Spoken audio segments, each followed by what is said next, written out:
In Montauk, New York, Maddie rushes out of her house when she sees her ex Gary use his tow truck to take away her car. It turns out the vehicle is getting repossessed because she owes property taxes on the home she inherited from her mother, and her sources of income are only bartending and Uber driving. Without the car, there are even fewer chances of paying that debt. Gary is mad at Maddie because she ghosted him, but Maddie still tries to flirt with him and says she's been thinking about him all this time. At first Gary seems to believe her, but then Maddie's late-night guest comes out of the house too. Maddie tries to pretend he's a cousin, but the guy begins getting affectionate, so Gary leaves with the car. Now Maddie has no choice but to rollerblade to work. On her way there, she sees Gary's tow truck parked nearby while Gary is inside a store getting food. She immediately uses the chance to unfasten her car from the truck and tries to drive away, but she forgets about the extra hook and now she's stuck there for Gary to see. When he comes out, he lifts the hook and calls the police. Moments later, Maddie is bailed out by a friend and rushes to work. At the bar, a guy tries to ask for a drink minutes before they're properly open, so Maddie ends up arguing with him to the point where the manager scolds her and sends her to do something else. While folding napkins, Maddie rants about her situation to her pregnant friend Sarah and her husband Jim. At that moment, Sarah finds an unusual Craigslist post. Two helicopter parents are looking for a woman in her early 20s to date their introverted 19-year-old son for the whole summer, and the payment would be a Buick Regal car. Maddie decides to apply even if she's older. The next day, Maddie rollerblades to the family's house, which takes extra effort because she has to make her way up an elevated road and a set of stairs. The Beckers ask some basic questions, and when they learn that Maddie is 32, they hesitate to hire her. However, Maddie quickly makes up a speech, saying that if the ad was still up is because all the other young girls failed them. So what they need is someone mature enough that will help their son gain experience in dating and guide him to become a proper man. The Beckers like the idea and explain the situation. Their son Percy is a 19-year-old introvert, the socially shy kind that doesn't talk to anyone unless it's online. He doesn't drink, doesn't smoke, and doesn't go to parties. The parents are worried that he is missing out on the teenage experience, and they want him to have fun, learn how to date, and build up his confidence before he goes off to Princeton. Maddie gets the job, but before she leaves the parents tell her that Percy mustn't know the truth. She must keep it natural to make him feel better about himself. After borrowing Jim's old van, Maddie puts on a seductive dress and shows up at the animal shelter Percy volunteers at, where she specifically asks for his help while she pretends she wants to adopt a dog. Percy shows her a dog named Milo while Maddie keeps flirting and throwing lots of innuendo to no avail. Then they go to the office to fill out her application and Maddie has to drag a small couch to the desk to keep on flirting, but the couch is too low and she doesn't cause a good impression. She keeps on flirting while Percy asks her questions, which makes him uncomfortable. He decides to end the interview quickly, but Maddie needs an excuse to keep on talking to him and offers him a ride home because she knows his address. When Percy wonders how she knows that, Maddie saves her mistake by saying it's on his bag. At that moment Percy's co-worker Crispin comes to see what's going on, and Percy takes the chance to say he's leaving early. Maddie follows him outside and finds him grabbing his bicycle, so she offers to give him a ride again and puts the bicycle in the back of the van to prove he can't say no. Once they're on the road, Maddie tries her best to carry on a proper conversation and makes a joke about Percy being her hostage. Between this and the creepy things in the back of the van, Percy is getting a little scared. When Maddie takes a different route, Percy tries to ask for help with his phone but Maddie takes it from him. Moments later, they arrive at Maddie's home and Percy assumes she's kidnapped him for real so he throws paper spray at her eyes. Crying out in pain, Maddie explains she just thinks he's really hot and that she had been trying to score with him. Percy can't believe it but he apologizes as he helps wash her eyes with a hose before they agree to meet again tomorrow for a proper date. The following evening, Maddie is waiting at a bar and sees Percy arrive wearing a suit with short pants because of the hot weather. The waitress asks for their order and Percy tries to get a soda, but Maddie changes it for a cocktail so he can learn to live a little. When their drinks arrive, Percy spits it out as soon as he takes a sip, and Maddie has to force him to drink more so he can learn to handle alcohol before college. She tries to keep up conversation again, but Percy is always shy and awkward. Suddenly they're uninterrupted by one of Maddie's ex-boyfriends, who brags about being married now and mocks Maddie for ghosting him. However, Maddie insults him with some good burns until he leaves. Afterward, Maddie and Percy go for a walk on the beach. Maddie asks Percy to go skinny dipping with him, but Percy refuses and an argument ensues. To distract him, Maddie starts undressing slowly to let him take a good look before she jumps into the water. Not wanting to be left behind, Percy soon joins her, and Maddie wraps her arms around him to try to get him in the mood. Suddenly a group of drunk teenagers appear on the beach and make fun of them before stealing their clothes. Maddie yells at them, and when the teens don't listen, she comes out of the water naked to throw sand at their faces and start beating them up.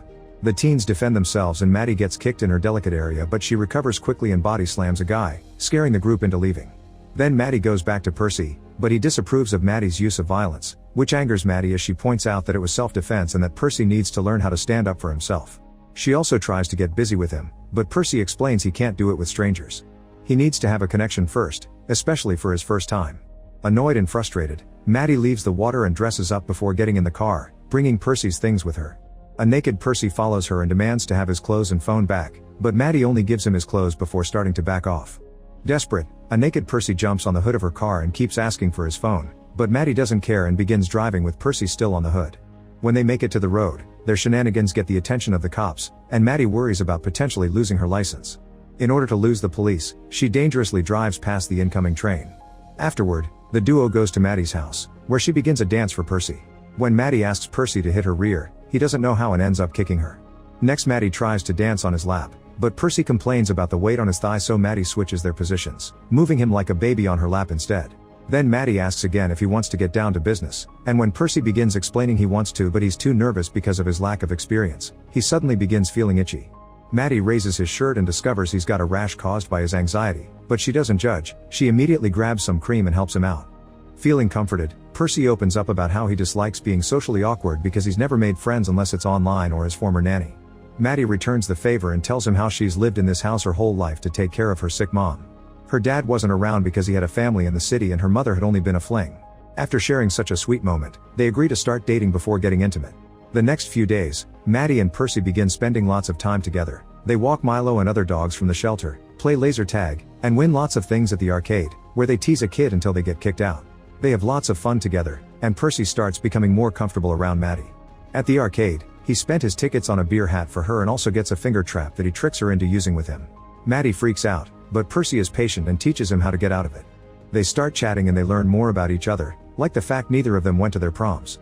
Maddie also tells him that she once wrote to her dad to ask why he wouldn't visit her, but the letter returned unopened. Having this vulnerable moment allows Percy to gather courage and finally kiss Maddie. Afterward, they go for a walk and bump into Percy's former nanny Jody, who turns out to be a middle-aged guy.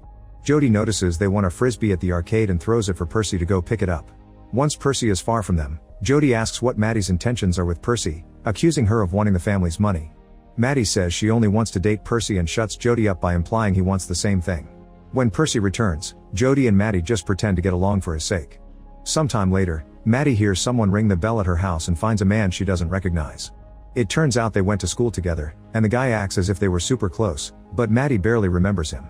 Soon the truth comes out, the guy is there for the house, but Maddie still refuses to give it up and kicks the guy out, ignoring his legal threats. Later that night, Percy picks Maddie up in a limousine so they could go to a fancy dinner they've planned as a way to have their own prom. In the car, they even exchange flowers. Once they make it to the restaurant, they have a good time chatting and laughing. Percy shares that he didn't want anyone at school to notice him because if they didn't notice him, then they couldn't make fun of him, so Maddie comforts him by saying that they should see how great he really is. Then Maddie notices a piano and convinces a very nervous Percy to play it. He turns out to be quite good and he signs along to his playing, choosing She's a Man-Eater by Hall & Oates as a tribute to Maddie. The people in the restaurant love it and everyone claps while he returns to the table, where Maddie can't stop telling him how talented he is. Their chat is suddenly interrupted by Natalie, a family acquaintance that will also attend Princeton. Natalie and Percy start chatting very casually and Maddie immediately gets jealous, often trying to get Natalie to leave. It doesn't work and Natalie invites Percy to a party for future Princeton students. Maddie tries to say no, but Percy tells her he'll keep it in mind. After Natalie leaves, Percy brings up the subject of his college plans and how they could see each other on the weekends, but Maddie explains she doesn't do long distance. For her, this is a summer fling that will end when Percy leaves. Hurt, Percy storms out and Maddie immediately follows him into the limousine, but they awkwardly sit very far from each other and Percy begins getting drunk, which is a first for him. Suddenly Maddie notices they're going in a weird direction and Percy explains they're going to Natalie's party. It was Maddie who told him to hang out with school friends more, so if she doesn't want to attend, she shouldn't come. The limousine stops and Percy rushes into the party, dropping his flower in the way. After some hesitation, Maddie follows him inside only to lose him in the crowd. Maddie starts asking around for Percy, but all the youngsters judge her for being a grown woman trying to fit in with the teens and whenever she responds rudely, they threaten with recording her for social media. Eventually 2 girls inform her that Percy went to a room with Natalie. Worried that Percy may be having his first time with someone else, Maddie rushes upstairs and begins checking every room, getting disappointed that the new generation wasn't doing the dirty. At last she finds a locked room and since nobody answers when she knocks, she runs and throws her full body against the door to break it down. Natalie and Percy are together and half undressed, but Natalie swears that nothing happened because Percy is drunk. He also confesses he took something. Maddie immediately takes Percy to the bathroom and forces him to throw up everything, but it turns out he only took medicine for his hangover, not anything illegal. At that moment the party host arrives with his parents, who begin arguing with Maddie because she's an adult in a teen party. Percy won't let anyone insult Maddie and tries to punch the father, but the guy dodges and he ends up punching Maddie on the neck instead. The couple leaves the party, and in the limo, Percy lies his head on Maddie's lap so she can comfort him while he apologizes for accidentally hitting her. Then he admits he's ready for her and takes out some protection, but while Maddie teaches him to open it, he suddenly confesses he loves her. Maddie feels uncomfortable and points out that Percy is drunk so they shouldn't do anything tonight. Percy can see her point and goes back to resting his head on her lap for the rest of the ride. The next day, Percy wakes up in such a good mood that his parents can't help commenting on it. Percy says he finally wants to get his own driving license so he can drive his girlfriend around, and his parents are incredibly happy to see him coming out of his shell. However, the happiness instantly disappears when Percy tells them he isn't going to Princeton because he wants to stay in Montauk with Maddie. The Beckers tell Percy to wait for them in the car, and once he's gone, they call Maddie, who informs them that she wants to cancel the deal because Percy is getting too attached. The parents agree and tell her that she still gets the car because she did bring Percy out of his shell, but the last thing she needs to do before breaking up is to convince him to go to Princeton. While Maddie accepts, Percy is fooling around with the technology in the car and accidentally connects to the phone, which causes him to hear the last bit of the conversation, and his heart breaks by learning Maddie had only been paid to be with him.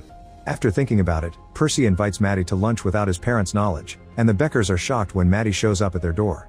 During the meal, Percy tries to make his parents and Maddie have a conversation, pushing for questions that will reveal their secret, but Maddie and the Beckers try their best to play along. Suddenly Percy gets a call and goes outside to meet with Crispin, who helps him destroy the Buick.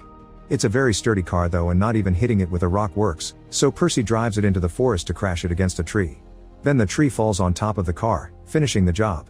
When he returns to the house, Percy goes straight to his room, so Maddie follows him to check on him. Percy tries to kiss her, but Maddie rejects him with the excuse his parents could hear them, so instead he tries to get the truth out of her. Maddie continues to lie, and to distract him from the subject, she agrees to get frisky with him, only for Percy to be done in seconds. Afterward, Percy admits he knows about Maddie's deal with his parents.